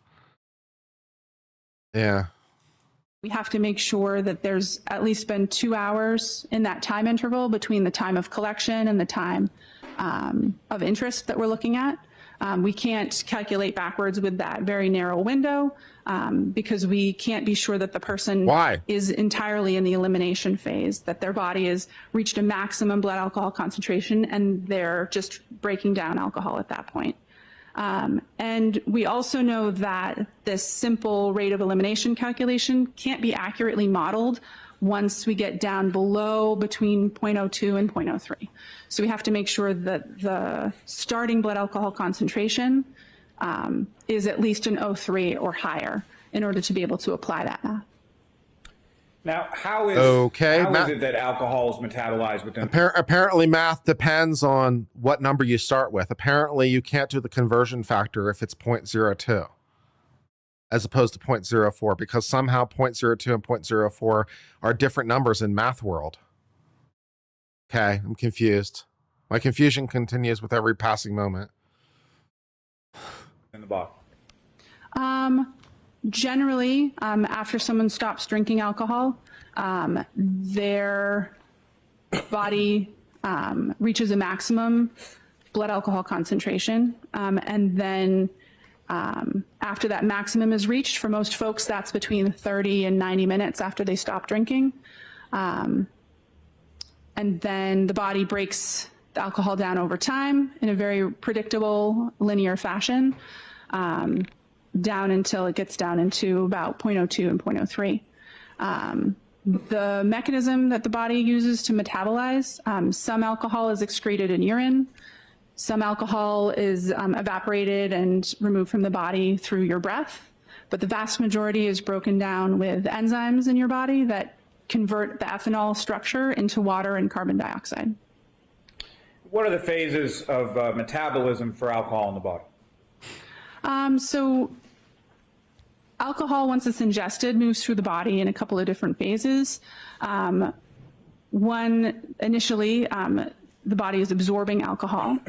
Then the alcohol is distributed throughout the body where it can have its effects. There's the metabolism phase and then elimination. Most drugs and alcohol all kind of follow that same pattern in these different phases. And so I'd mentioned elimination phase earlier. That's after you've reached a maximum blood alcohol concentration and your body is no longer absorbing it's fully distributed in your body, and then you're just breaking it down and your body's removing the alcohol or the ethanol from your system. I'm not an expert on this area, but is there necessarily is there a limit on how long your body can absorb new alcohol based on the last time you had a drink? Or would it depend on how much alcohol you had to drink? Because your body can only process alcohol so fast, right? So if you had a lot of alcohol, wouldn't it take longer than, because she's like 2 hours is the number. I don't know this to be true, but I'm just guessing. Like if you had a lot of alcohol, could it take longer than 2 hours for your body to absorb all that alcohol? And so you wouldn't necessarily be at peak. You wouldn't necessarily be at peak even after 2 hours? Or is that a silly thing to think? I have further questions. Now, in a retrograde analysis, are you calculating for a single number or something else? So because we don't know an individual's particular rate of elimination, we use a maximum and a minimum, a fast and a slow elimination rate. And so our results for this calculation are always expressed in a range to ensure that that individual's actual blood alcohol concentration lies somewhere between the range that we provide. And can you please explain sort of that range and the size of it for the jury?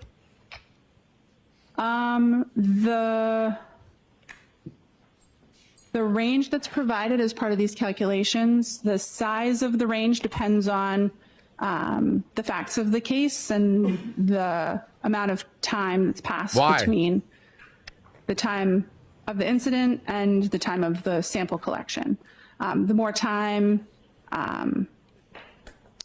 that's elapsed, there's a greater difference between the faster and the slower rates of elimination, the 0.01 per hour and the 0.025 per hour. And what do those minimum and maximum blood alcohol concentration numbers signify?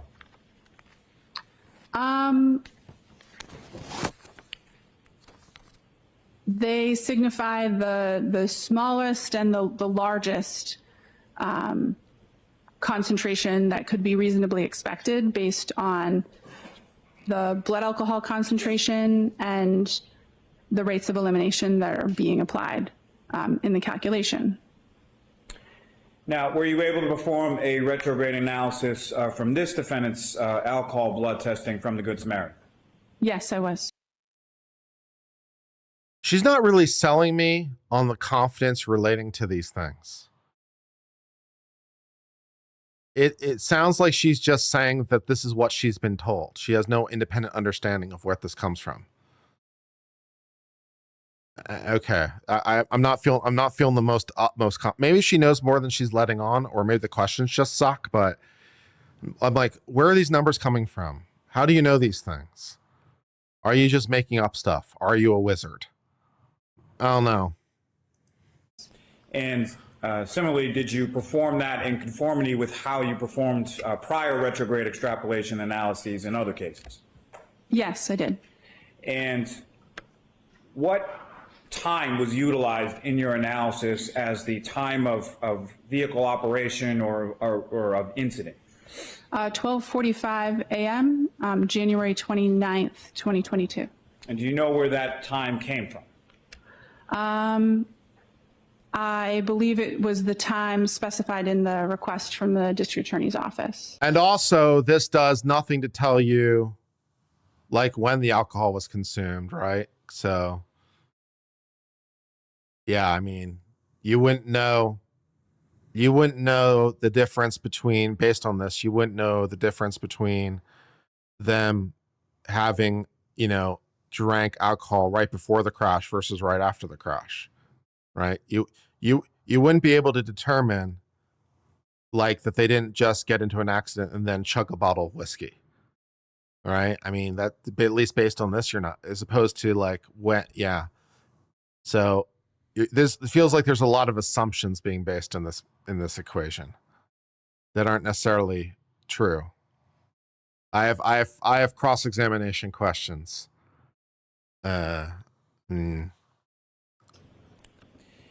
And why is time of operation or time of incident important? Because the time interval that we use in the calculation depends on the starting and the ending point of that Why? calculation. So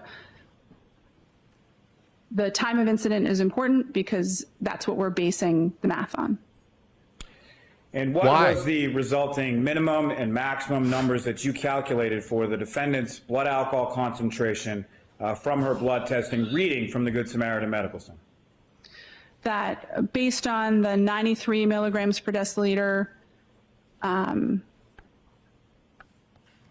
value that was obtained at Good Samaritan, that the blood alcohol concentration for that individual at 12:45 a.m. Could be between 0.14 and 0.28 grams per cent. And so you calculated the defendant's blood alcohol concentration to be between. I don't believe that based on what you told me. That doesn't make sense to me. That feels like a very big assumption.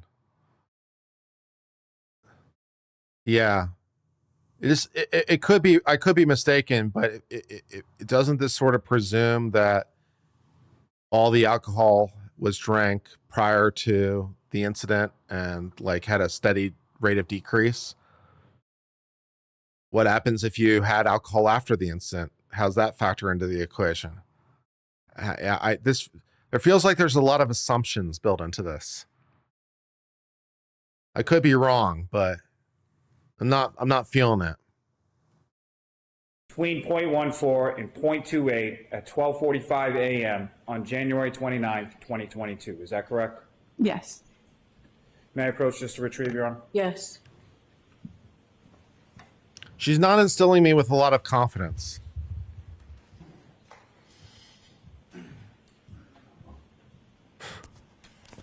Chemistry is my weakest academic subject by far. Thank you, ma'am. And I have no further questions, so. All right.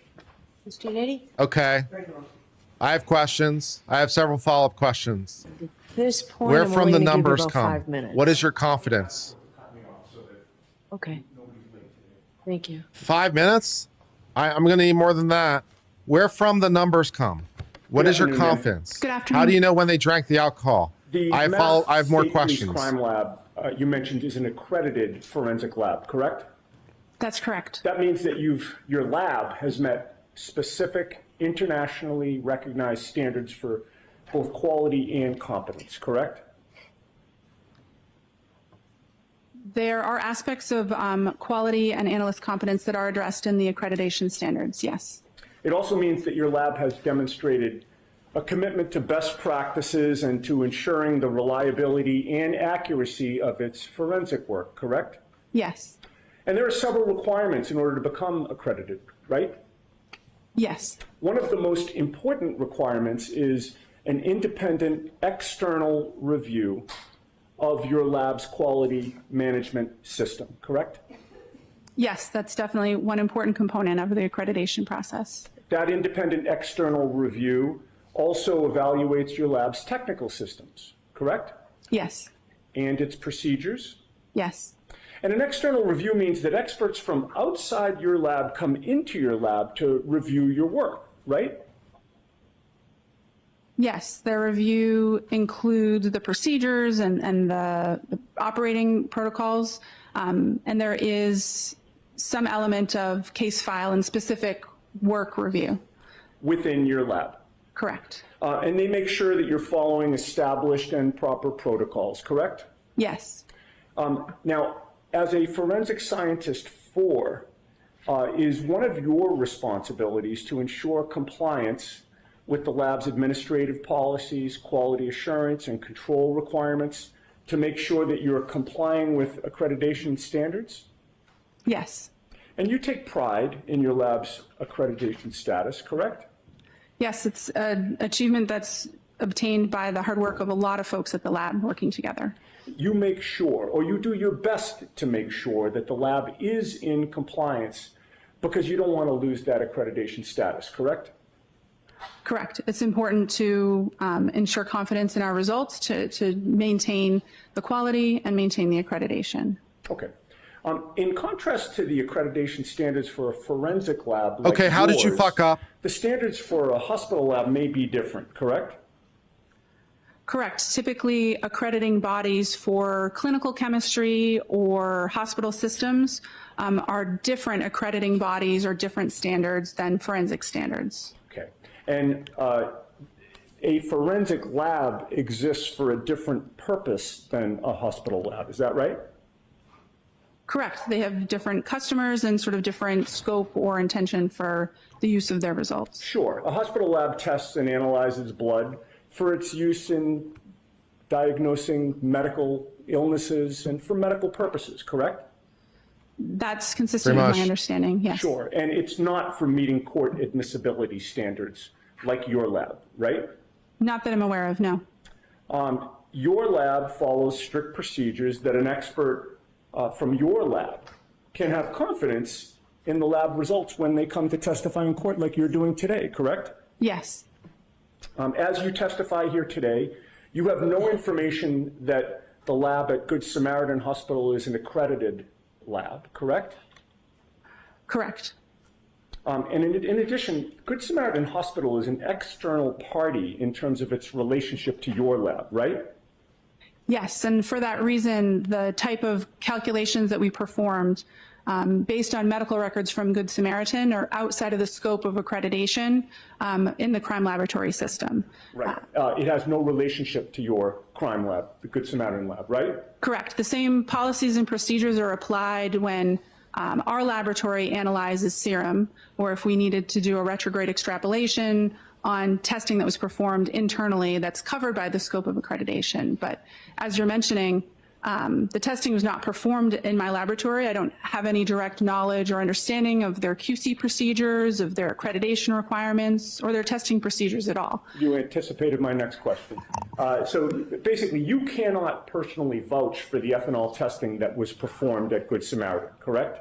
That's accurate. The reliability of the results that my calculations were based on, my calculations are only as good as the numbers that I was provided. And like I said, the same math that I did here, I would do to my own internal standard or my own internal testing, anything that I performed testing on in the lab myself. But the results that I started from, I don't have any direct knowledge on their accuracy or reliability. Garbage in, garbage out. Christine, we can bring Ms. Knowles back on Monday if you want. I don't want to cut you short. That was the time frame we were looking And at. I'm perfectly fine with that, Your Honor. Thank you. Okay, all right. And Mr. Lally, you're done? Okay, thank you. Ms. Knowles, thank you very much. You're all set. You can step down. Ms. Tianetti, I think everybody appreciates it. So, I mean, hey, you know, that's not bad, actually. You know, I have to say, you know, the judge cutting them off when she did, I don't really think did anything to hurt the defense. I think that's actually a pretty decent note to end the day on. So I don't know if the judge was really intending to do him favors or Yannetti was really calculating how to make the most out of his 5 minutes. But either way, someone deserves a cookie. I'm going to give it to Yannetti. Yannetti knew that he only had 5 minutes, and how do I make it work? So Yannetti gets a cookie. Good job, because you left the jury with a really positive thing to think of as they're leaving. I appreciate that. Something to mull over on the weekend. Good job. Yannetti gets a cookie. I like Yannetti more than Jackson. Yannetti is definitely more my guy than Jackson. Yannetti over Jackson. I stan Yannetti. Less so Jackson. this week, I'll have to give you those cautions in a minute. I can tell you that it looks like next week we're full days every day. We don't expect as long a gap in between as we've had to do. So I think everybody should work really hard to make sure that doesn't happen. The cautions, please do not discuss this case with anyone. Don't do any independent research or investigation into this case. If you happen to see, hear, read anything about this case, please disregard it and let us know. Please be very careful with your social media use, and we'll see you on Monday. Have a good week. All right, let's see if there's anything else. And I will see counsel at Sidebar. Of course they will. I mean, it is 10 till 4. It is 10 till 4, so that's a full day. I mean, maybe an hour short, but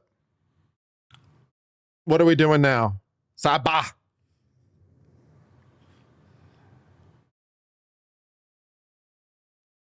Yeah. Ah, different Spinny fan. Spinny fan has competition.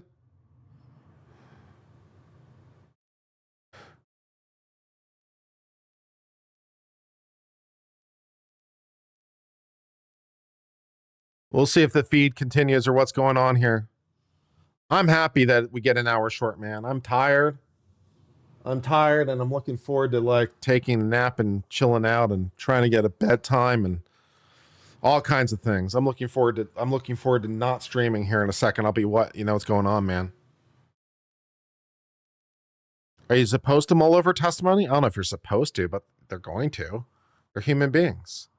You can't stop them from thinking. Thank God.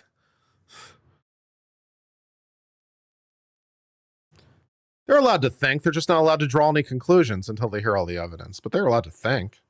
They can think things. What's the red thing to the fan? It's a smoke detector. At least that's what we've decided.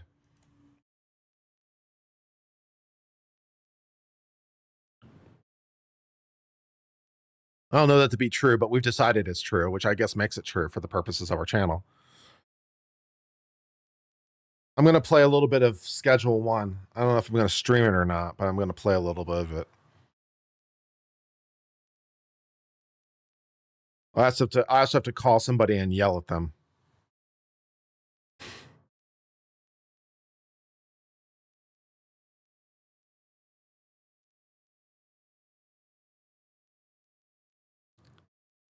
We can talk more about my lovely, lovely watch. Some of you guys didn't like watch talk earlier. Oh well, let's do it anyway. Talk about my lovely, lovely watch that I just bought. It is definitely at the moment filling the need for its own glory. Those big, beautiful hands. Crown at the 4 o'clock position. Big. That's a big, beefy boy though. I mean, that's a thick case, dude. That is a thick case. Big, beefy. I think it's 44 mil. I could double check it because I've got a measurer somewhere. Where's my calipers? Hold on.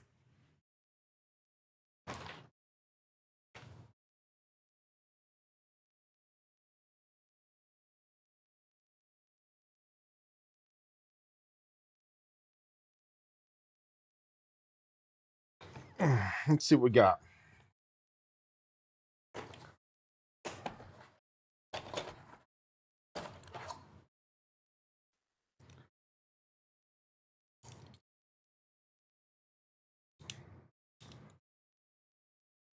Oh yeah, that's a big boy. Oh yeah.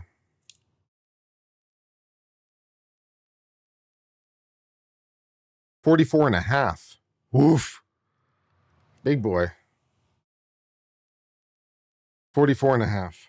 How thick is this thing? Holy shit. 15? That's pretty thick. What kind of calipers? Just something I got off Amazon. They don't need to be scientifically precise. They're just ones I got off Amazon. They function.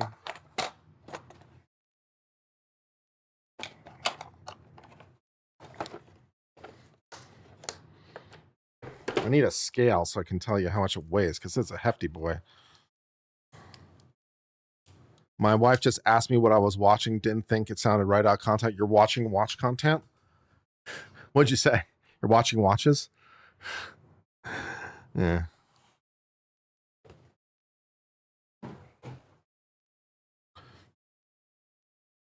So anyways, 44 and a half millimeter. 44 and a half millimeter. Big bold hands, big black face. One-way rotating bezel, 200 meter water resistant. Nice. I like it. It's definitely scratching an itch. While I decide if I want to spend the money for the real thing someday. This is the homage version. How much is the real thing going for these days? Let me check what the prices are.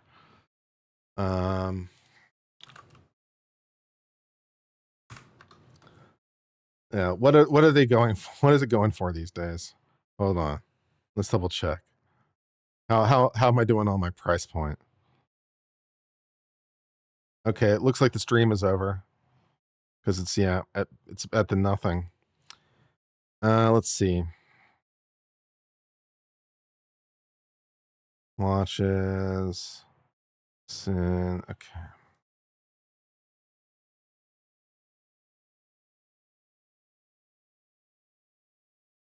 I'll just search for it maybe.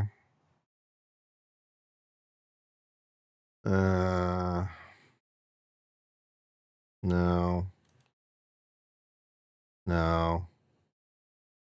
All right. So yeah, the real thing is $3,080. And I got it for $120.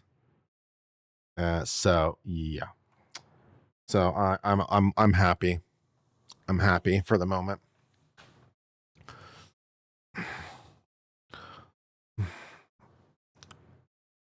Have I had the kinetic type that whines when you shake them?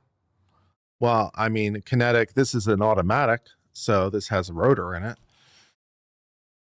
Kinetic traditionally is using the kinetic to like power like a quartz or something. Like, for example, the Grand Seiko, for example, is kinetic by that standard because it uses a rotor to power the quartz movement. But this is an automatic. It has a rotor that winds a manual spring. So all that good stuff. So, and I took out 3 links and it fits pretty great.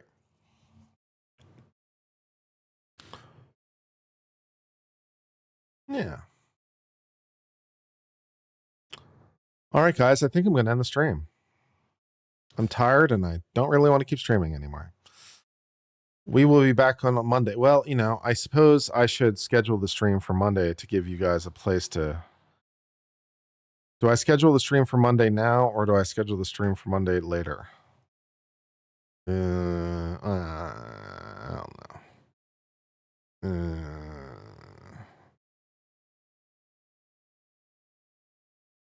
I'll schedule it later. I'm tired.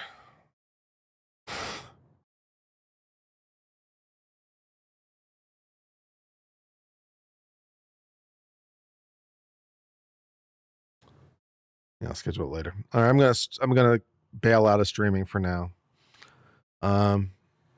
Thanks for everything. Thanks for all the super chats. Thanks for all the contributions today. That was really nice. Thank you to Candy in particular, and thank you to who was the other one who donated a lot today? Barb K. Candy and Barb K both donated a lot today. Thank you so much, both Candy and Barb K, for your very thoughtful contributions today. That was really, really nice of you both. So thank you very much. I've been on Civil Law. Till later, my friends. Hope all is well. Cheers, my friends, and goodbye.